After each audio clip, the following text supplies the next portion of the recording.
Hi and welcome back to Prioritize Like a CEO digital course. If you've ever wondered why some people thrive in chaotic, fast-paced environments while others prefer structured, methodological workflows, this module is going to give you the answers. Because here's the truth, there is no one-size-fits-all approach to productivity. To truly master time management and leadership, you first need to understand your personality, how you naturally think, work, and make decisions. And that's where the big 5 personality traits come in. Before we dive in, let's get real for a second. How often have you tried a productivity hack, a planner system, or a leadership book that just did not work for you? That's because most systems are designed with specific personality type in mind. And if that's not you, you'll struggle to stick with it. So understanding your personality gives you the clarity to design a custom productivity and leadership approach that actually fits you how you naturally work. So the big 5 personality traits are backed by decades of research in psychology and behavioral science. These 5 traits define the core of how you interact with the world. For instance, is openness to experience. Are you adventurous and creative, or do you prefer stability and routine? Conscientiousness. Are you naturally disciplined and organized, or do you thrive in flexibility? Extraversion. Do you get energy from social interactions, or do you prefer deep focus and solitude?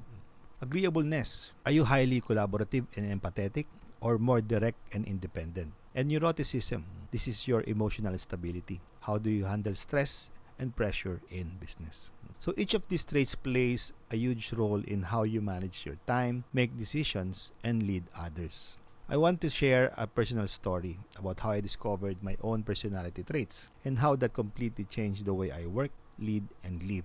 So growing up in the province, I faced a challenge that at the time felt like a huge burden. As a kid, I was constantly stressed about little things. I checked my school bag over and over, making sure everything is in its place.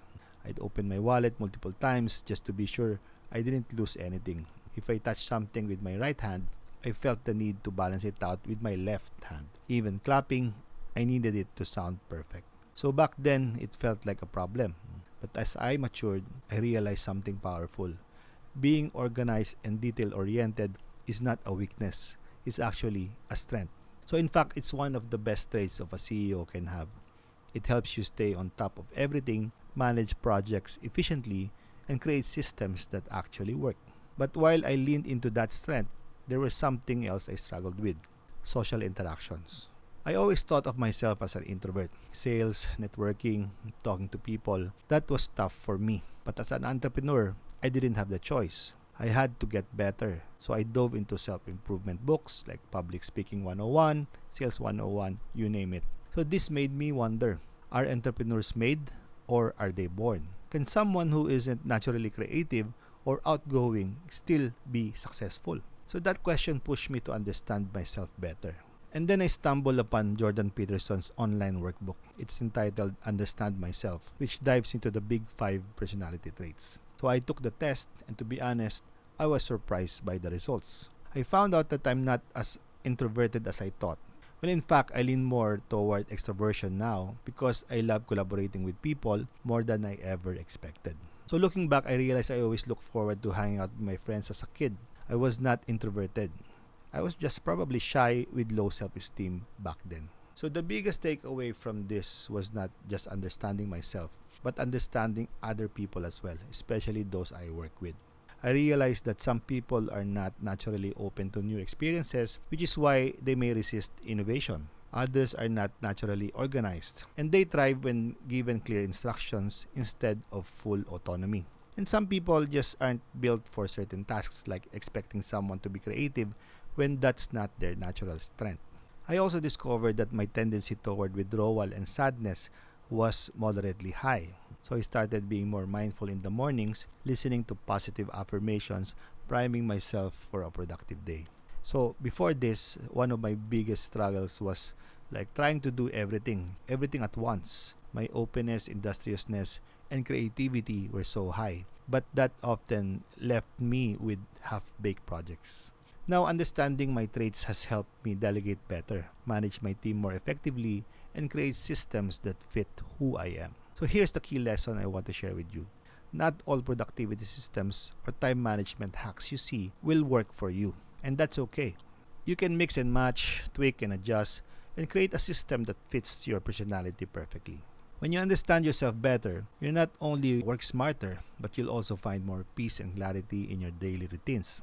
And when you fail, you won't be too hard on yourself because you'll know exactly why things didn't go as planned. So, as we move forward in this course, I encourage you to keep this in mind. Self-awareness is the foundation of success. So, let's start with understanding yourself. Understanding your personality is the first step toward building productivity systems, time management, strategies, and leadership styles that work for you. So, click the link below this video to download the workbook. If you want more detailed and longer workbook, I recommend Jordan Peterson's Understand Myself at understandmyself.com. I think this is about less than $10 one-time fee. In my workbook, for each of the 5 traits, you'll answer 10 real-world questions and score yourself from 1 to 10. 1 means this rarely applies to me, then 10 means this describes perfectly me. So after each section, calculate the average to see where you stand on each trait. So are you ready? So pause this video and get started with the workbook. So now that you have taken the time to fill out your Big 5 Personality Traits workbook, let's talk about what these results mean and how they can help you work and lead more effectively. You see, productivity and leadership are not just about using the right tools or following the latest time management hacks. It's about understanding yourself.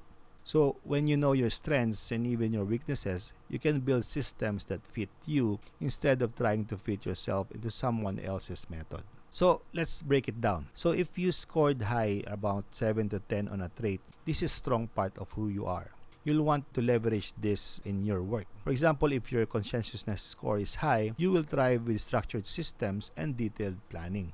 If, say, you scored moderate 4 to 6, it means you showed this trait in certain situations but not consistently. Think about how this influences your day-to-day work and whether you want to strengthen it or adjust your environment to support it. If you scored, say, 1 to 3 or low on a particular trait, that's okay.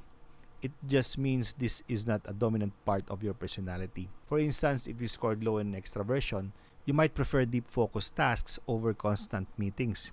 And that's something you can design your workday around. So when I took this assessment, I was shocked to find out I'm actually more extroverted, like I said, than I thought.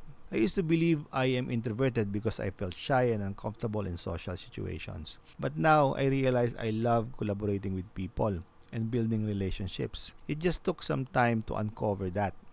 So understanding this helped me improve my leadership, communication, and even my productivity. So what's next? So looking at your highest scoring traits, how can you lean into these strengths in your business or work life? Identify your lower scoring traits. Are there tasks or roles you can delegate or adjust to better fit your natural tendencies? Reflect on how this impacts your leadership. Understanding yourself helps you understand your team, your clients, and even your family. Remember, there's no right or wrong personality type. This is about embracing who you are and using that knowledge to design a work life that feels authentic, productive, and sustainable. In the next module, we'll take these insights and start crafting time management systems that work with your personality and not against it.